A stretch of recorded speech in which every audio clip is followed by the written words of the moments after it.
Hola, ¿qué tal? Muy buenas noches. Gracias por acompañarnos otro miércoles en Debate 22. Hoy vamos a hablar de la Ley Malena. Nos acompaña María Elena Ríos, ella es saxofonista, es activista, ha estado con nosotros aquí en varias ocasiones compartiéndonos su historia, pero también su lucha. Male, gracias por estar con nosotros otra vez. No, al contrario, gracias a ti por el espacio y por escucharnos en algo tan importante como es la violencia ácida.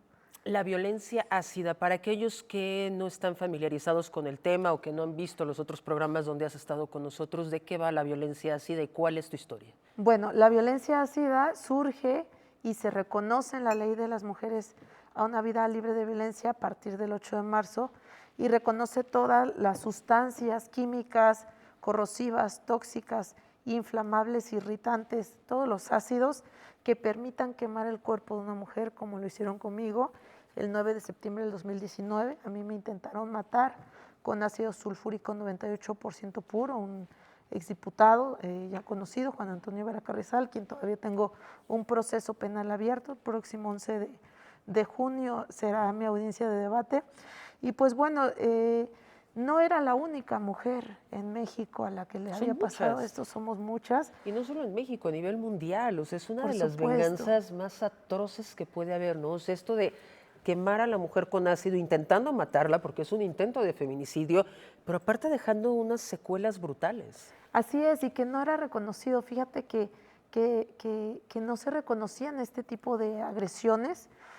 Solo se veía como lesiones Como jurídicamente. lesiones. De hecho, en la Ciudad de México, la legislación pasada lo logra tipificar o más bien reconocer como lesiones, pero cuando estamos hablando de lesiones no estamos hablando de un delito grave, ¿no?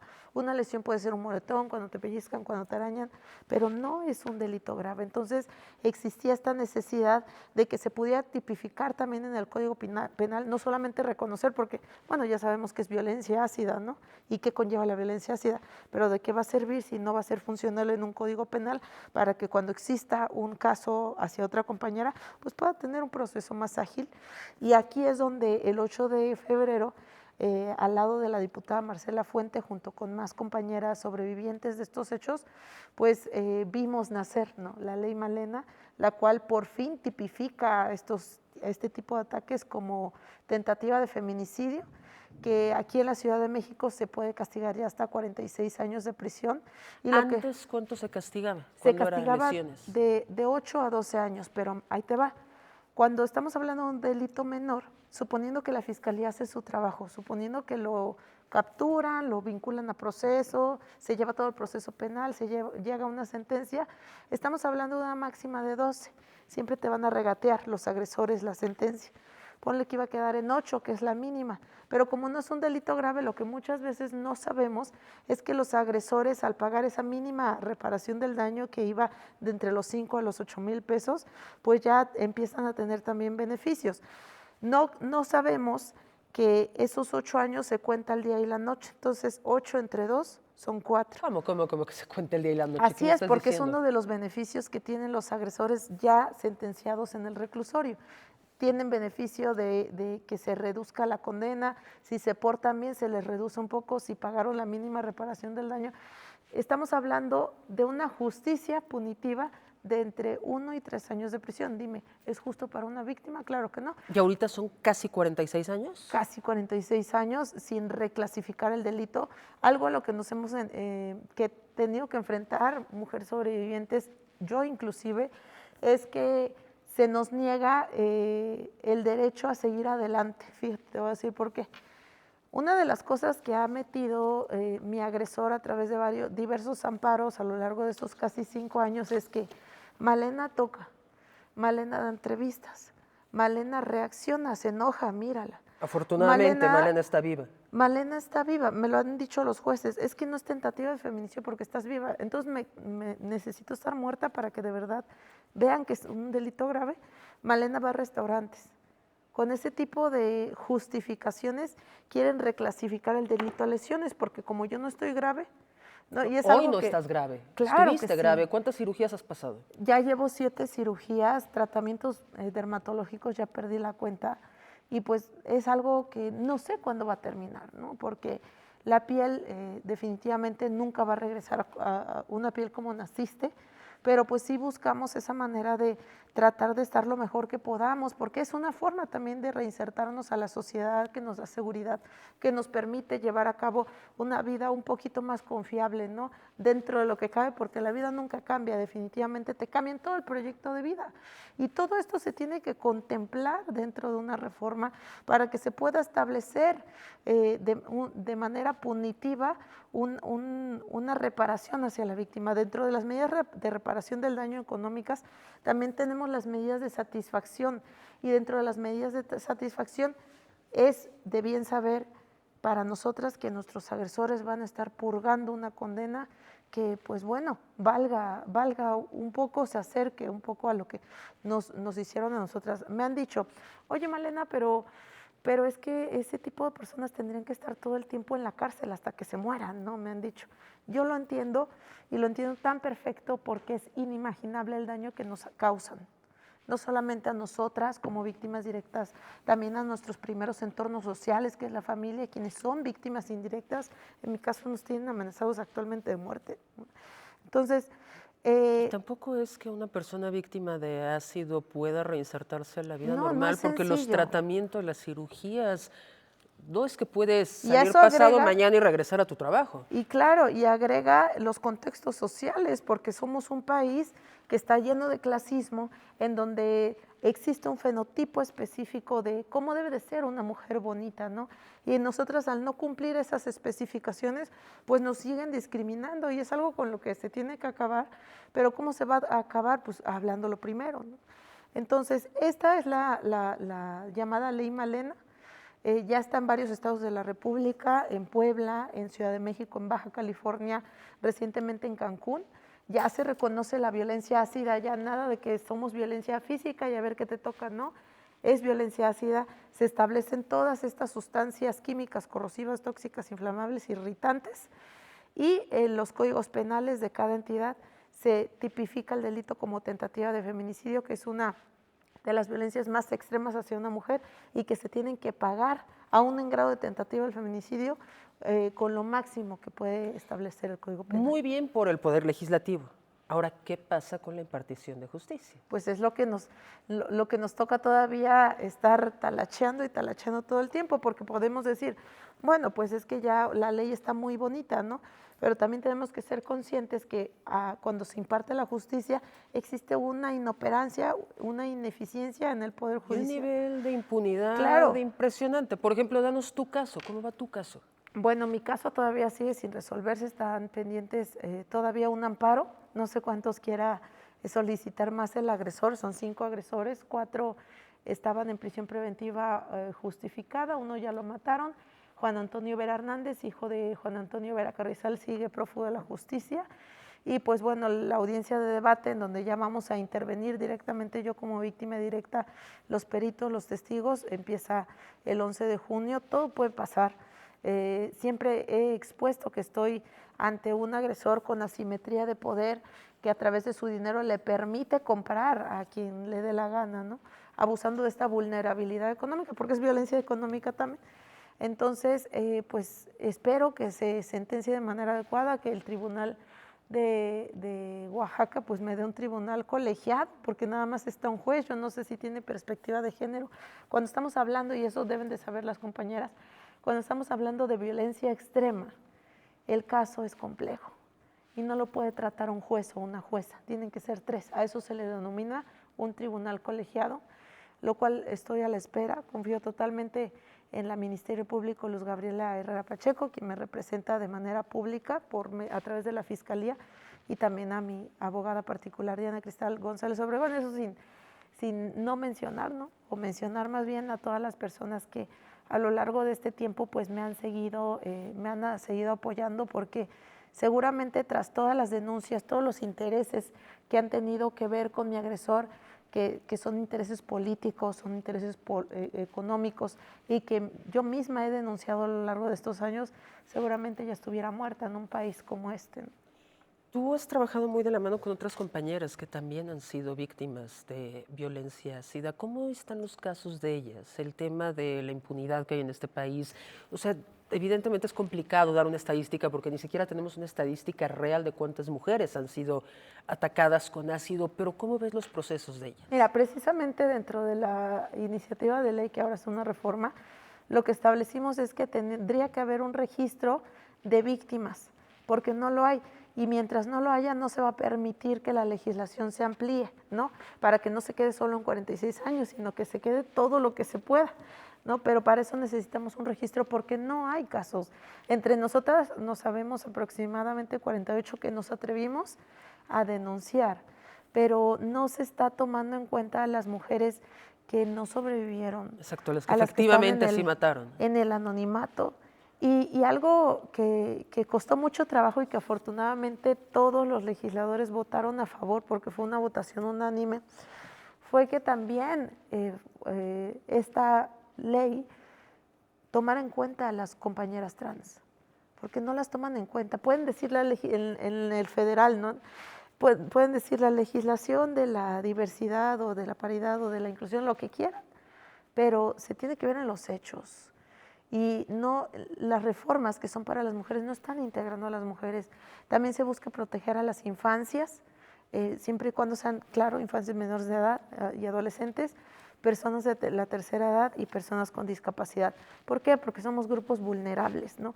Las mujeres en sí somos un grupo vulnerable, pero algo de lo que casi no se habla, además de las compañeras trans, es que los casos que no sabemos somos mujeres racializadas. Esto no le ha pasado ni le va a pasar a la hija de un gobernador, a la hija de un diputado, a la hija de un empresario, porque desde luego ante una violencia extrema lo que se busca de inmediato es reaccionar. Y cuando es hacia una mujer, todas las que nos conocemos no llegamos ni siquiera a la clase media, claro que no tenemos las herramientas ni jurídicas ni económicas para podernos desenvolver, para poder buscar justicia.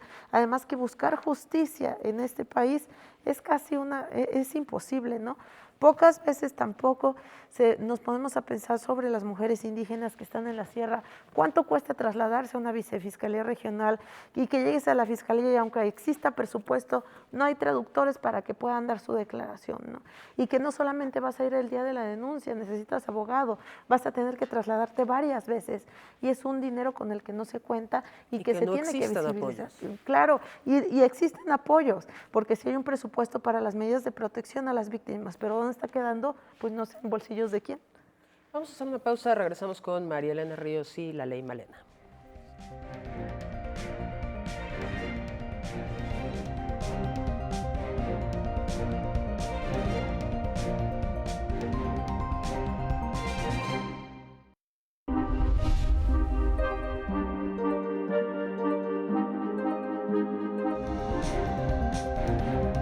Frente a esas disyuntivas, no debemos olvidar que la verdadera libertad comienza con el respeto a quien piensa distinto a uno. Para conocer es necesario preguntar. Apoyar a las mujeres, apoyar a los grupos vulnerables a través del arte y la cultura es responsabilidad de todos. Cultura y activismo para eliminar la violencia de género. Bien preocupante socialmente, que es el tema del clasismo, del racismo, de la discriminación y que la única vía es la educación. Debate 22. Temas como la gentrificación, expulsión, la discriminación cultural y los desalojos masivos, pues volvieron a la discusión pública. Aquí está como el reflejo de esta gran ciudad, de este gran pueblo. Son estas cosas las que nos llenan el alma. Son actos de justicia. Por si las moscas, vamos a hablar del Festival Internacional por la Diversidad Sexual que este año cumple su edición número 36, 15 años del Museo Universitario de Arte Contemporáneo y me acompaña para eso su directora Amanda de la Garza. Vamos a hablar del más reciente libro del escritor Juan Villoro, me refiero a La figura del mundo.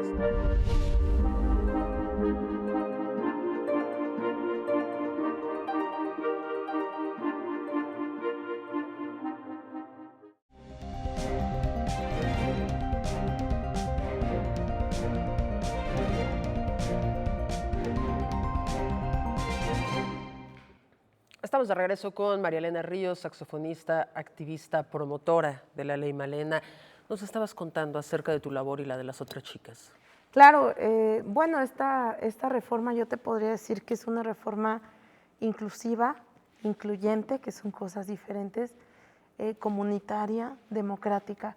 Cuando yo empiezo a hablar con diversas legisladoras en diferentes estados de la República, los planteamientos que les decía es, ok, yo te puedo contar mi historia, ¿no? Y si bien las compañeras que están visibles porque se han atrevido a denunciar, también tienen en común el ácido, es necesario que las escuchen, porque los procesos son diferentes de acuerdo a tu contexto social, ¿no? Por ejemplo, a mí me han dicho, oye, ¿cómo lo haces? ¿Ves que tocas el saxofón, estudias? Sí, pero es que yo no soy mamá y yo no tuve que escoger entre que comieran mis hijos a mi vida privada, ¿no? Pero es el caso de Elisa Xolalpa, que tiene más de 20 años, que tuvo que sacar adelante a sus hijos y vuelve a denunciar a pesar que la fiscalía le desaparece la carpeta y no lo han querido reconocer. Y vuelve a denunciar porque el tipo, el feminicida, regresa amenazando que viene a terminar lo que no pudo hace 20 años, ¿no? Sandra Montiel, una compañera trans, quien en uno de los foros, porque hicimos varios foros aquí en la Ciudad de México con la diputada Marcela Fuente, en uno de los foros fue muy impactante cuando ella se quita la camisa y dice, a mí me agredieron hace más de 20 años también y no pude denunciar, ¿no?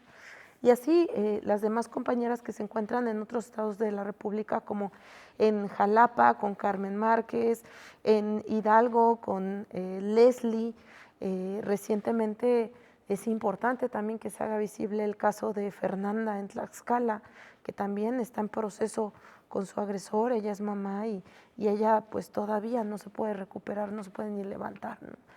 El caso de Fernanda también, oaxaqueña, quien tuvo que huir a Puebla porque fue despojada de sus tierras por el presidente municipal y el tío, y la amenazan y le dice que si sigue molestando, la van a quemar con ácido, ¿no? Entonces, ¿Y el Estado no les ofrece ninguna garantía de seguridad? No, por eso es muy importante que se reconozca. De hecho, Oaxaca no ha querido tipificarlo de una manera adecuada, sigue reconocido como lesiones, y hay estados de la República en donde tienes que seguir insistiendo. ¿Por qué? Porque, por ejemplo, en Colima recientemente me dijeron que no, porque como no saben de ataques, pues que no es necesaria. Algo que se tiene que saber, que cuando se comienza a reformar, también comienza a fungir una medida de prevención. Entonces, que necesitan que una mujer sufra para que de verdad crean que pasan las cosas. La mayoría de los casos no son denunciados, porque lo primero que hacemos es ir al hospital, y en el hospital o te mueres o te quedas varios meses. Es muy desgastante. En mi caso muy particular, afortunadamente tengo una familia muy unida que me apoyó, ¿no? Una hermana que es abogada, mis padres que me cuidaban, me velaban, mis hermanos. Pero ¿qué pasa con mujeres que están más vulnerables y que no cuentan con el apoyo familiar? Claro que no van a denunciar, es imposible denunciar en este país en donde los ministerios públicos y los peritos llegan casi a fuerza haciéndote un favor, ¿no? Entonces, por eso es importante que se pueda tipificar en los demás estados de la República. El año pasado se entregó también esta iniciativa al Senado de la República, pero pues tampoco han contestado. Entonces, ¿por qué? Pues es lo que yo quisiera saber, ¿por qué no? O porque están muy ocupados en las elecciones. Es muy incongruente que de pronto digan o se predique con una narrativa en favor de la mujer, pero no estás aprobando nada a favor de las mujeres, ¿no? Con algo tan grave y que claro, no es muy visible porque es precisamente lo que te decía, muy difícil de poder denunciar de una manera adecuada. ¿Cómo se puede empujar para que los estados, como lo que estás comentando, Colima, diga, tenemos que incluirlo? Ya está hecho, ya solo es incluirlo. Pues ganas. Mira, en Aguascalientes me enteré que un legislador de la diversidad metió la iniciativa y lo contacto y le digo, oiga, es que la metió por lesiones y no está bien por lesiones. Trato de explicarle. ¿También te gustaría participar? Pues estás usando mi nombre, ¿no? Y lo estás haciendo mal. Acá también se necesita de muchísima responsabilidad. No es meter una reforma solo porque piensen que es moda o porque con eso van a ganar votos o yo qué sé. Y la importancia de aplicarlo, porque no es solo que exista la ley y se quede ahí decorando la legislatura. O sea, cómo lo vamos a transitar a la impartición de justicia. Claro, porque la legislación no se queda ahí, ¿no? Se tiene que seguir ampliando y a nosotras en particular, yo he insistido, nos tocó la época de la talacha. Hay que seguir hablando, que si el juez o la jueza, hay que hablarlo, porque solamente cuando se ven evidenciados es cuando se frenan a seguir haciendo su corrupción, ejerciendo su corrupción, y empiezan a medio que querer hacer bien las cosas, ¿no? Llegará el día en que ya no será necesario, llegará el día, y confío mucho en ello, en que no va a ser necesaria esta ley, y probablemente como yo, cuando tenía 11 años en la primaria, le dije a la maestra, ¿en serio las mujeres no podían votar? Ahora va a haber una presidenta, una mujer presidenta. Y algún día las niñas van a decir, ¿en serio quemaban a las mujeres con todas esas cosas que me dices? Sea. Y solamente va a quedar en su impresión, pero no en parte de su realidad. Que así sea, porque no es solo un tema en México, es un tema a nivel mundial. Tú que has estado tan estudiosa de este tema, pero tan estudiosa de las legislaturas, cuéntanos un poco cómo pasa en otros lugares del mundo. Bueno, en otros lugares del mundo, como por ejemplo, hablando de América Latina, en Colombia, que es el pan de cada día, es una violencia que ya está muy visibilizada, que es algo muy recurrente, se ha podido legislar, pero a través de, y este reconocimiento es directamente también a Natalia Ponce de León, quien ha hecho un trabajo extraordinario, quien ha sobrevivido, tiene una fundación que también ayuda a las compañeras, inclusive dentro de la medicina tienen más capacidad, tienen más conocimiento, por lo mismo de que son más comunes los casos, pero no se ha podido tipificar con una hacia una sentencia condenatoria más amplia, ¿no? Porque ha sido el mismo Estado, desde la legislación, en donde no se quiere reconocer que es una violencia extrema. Dentro de la reforma que aprobamos aquí en la Ciudad de México, de acuerdo a las evaluaciones, es la mejor evaluada en América Latina por todo el proceso de inclusión, todos los foros, pero sobre todo toda la participación colectiva que se realizó a través de las instituciones, porque esto no solamente fue directamente con la legislación y las víctimas, sino que los legisladores, para poder emitir un buen dictamen, tienen que empaparse de todos los temas, y para ello tenían que involucrar a todas las instituciones a las que tenemos que recurrir. Por ejemplo, Fiscalía, Fiscal, Ministerios Públicos, peritos, abogados, cirujanos plásticos reconstructivos, anestesiólogos inclusive, dermatólogos y dermatólogas, abogados particulares, psicólogos, psiquiatras, todo eso, y es algo que no se ve. Sí, sí, ¿no? todo lo interdisciplinario Exactamente, del es interdisciplinario. Entonces, es lo que se ha necesitado. Mira, la violencia ácida como tal no era reconocida, y van a decir, porque no faltan los varones que dicen, ya todos le quieren poner nombre de violencia. No, es que claramente. no sabemos muchas veces, o en años pasados no sabíamos ponerle el nombre y apellido, solamente nos sentíamos mal y agredidas, pero no sabíamos verbalizarla porque no había un bautismo sobre esa violencia, ¿no? La violencia ácida es reconocida en otros países del mundo, como lo es no solamente Colombia, en Estados Unidos, en la India, en Pakistán. Esta violencia ya es reconocida, solamente se tenía que instaurar aquí en el Estado mexicano, y por supuesto tipificarla por lo que es una agresión grave, porque dicen, es que yo no la quería matar, sí, pero tampoco fue casualidad que, se me cayó el ácido, ¿no?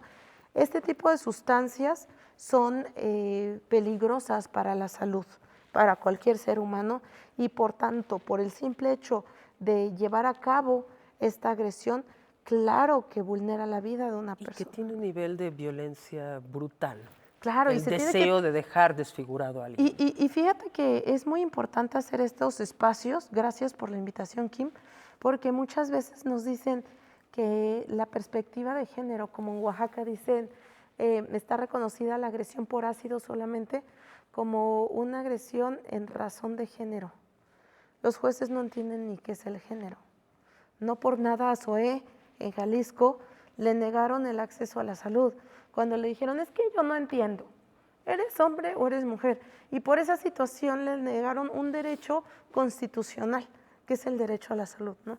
Establecimos la reparación del daño, que es de lo que no se habla, porque bueno, pueden decir, Malena está hablando como si nada, ¿no? Pero la reparación del daño por ello? es muy importante porque los procesos médicos a los que nos tenemos que someter para medio recuperar los cachos de nuestros proyectos de vida cuestan y cuestan mucho. La dermatología cuesta mucho y yo creo que por eso dice el agresor, es que todas las mañanas se levanta Malena a maquillarse las cicatrices. No, mis cicatrices claro que han mejorado, son casi 5 años, Kim. No, claro que no voy a estar como uno tras otro. y que son, aparte de costosos, son muy dolorosos porque el láser lo que hace es quemarte nuevamente esa parte de la piel para que reaccione el colágeno, ¿no? Y no todas las compañeras han tenido acceso a ello. También es muy importante que intervenga el DIF en el caso de las compañeras que son madre de familia. ¿Por qué? Porque un 98% de los casos la agresión la ejerce o la manda a ejecutar tu pareja sentimental. Eso es verdaderamente lamentable en este país. Estabas hablando un poco de pues, lo que se necesita, ¿no?, para reconstruir la vida. En el sector gubernamental, ¿cómo estamos en ese sentido en los hospitales, en las clínicas, en el IMSS, en el ISSSTE? Cuando llega una víctima atacada por ácido, ¿qué es lo que recibe? No hay protocolo. No hay protocolo y es lo que solicitamos. De hecho, ahorita vamos en el día 55 hábil del 90, que se estableció a partir de la publicación en el Diario Oficial de la Federación, en donde se le solicita a la Secretaría de Salud un protocolo, como debería de ser un protocolo. Fíjate, algo tan sencillo no lo hacen o no lo hacían. Es, por ejemplo, el día de hoy, 30 de abril del 2024, a las 13 horas, llegó una persona del sexo femenino con quemaduras aproximadamente en su 40% de su cuerpo. Son quemaduras de tercer grado, de segundo grado mixtas. Se identifica con el nombre tal, es residente de tal lugar, tiene tal edad y se le pasan los datos a la autoridad ministerial. Y la autoridad ministerial tiene que dar por sentado un protocolo similar. Solamente cuando empezamos a hacer ese conteo ya nos van a creer más y van a decir, así, hay 1, 2, 3, 4, 5 en la Ciudad de México. Esperemos que esto también lo hagan en los demás estados de la República para que esto con posterioridad permita que la legislación se siga ampliando, porque como te decía en un principio, no bastan 46 años, no bastan 42 como es en Puebla, no bastan 30 como es en Quintana Roo, tienen que ser más, porque la manera en cómo transgrede nuestra vida es, lo repito, inimaginable. Y compañeras, no por el hecho de que hayan sufrido violencia extrema y hayan decidido seguir o continuar con algunos proyectos de su vida, quiere decir que van a ser menos víctimas. Las intentaron matar, a mí me intentaron matar, pero no por eso voy a estar llorando, no por eso me voy a esconder en mi cuarto y no por eso voy a abandonar los pocos sueños que puedo recuperar. Actualmente yo soy estudianta de la Facultad de Música de la UNAM, soy activista, también trabajo, soy conferencista y no me va a frenar, me duele, mis cicatrices me recuerdan todos los días lo que me pasó, pero esto no tiene por qué frenarnos, compañeras. ¿Por qué? Porque nosotras, por seguir llevando a cabo nuestros sueños, nunca jamás vamos a ser menos víctimas, ni ellos menos feminicidas. Muchísimas gracias, Al Male, por contrario, estar con gracias a nosotros otra vez y desde aquí también empujamos la lucha para que se apruebe en todo el país. Gracias por habernos acompañado. Buenas noches.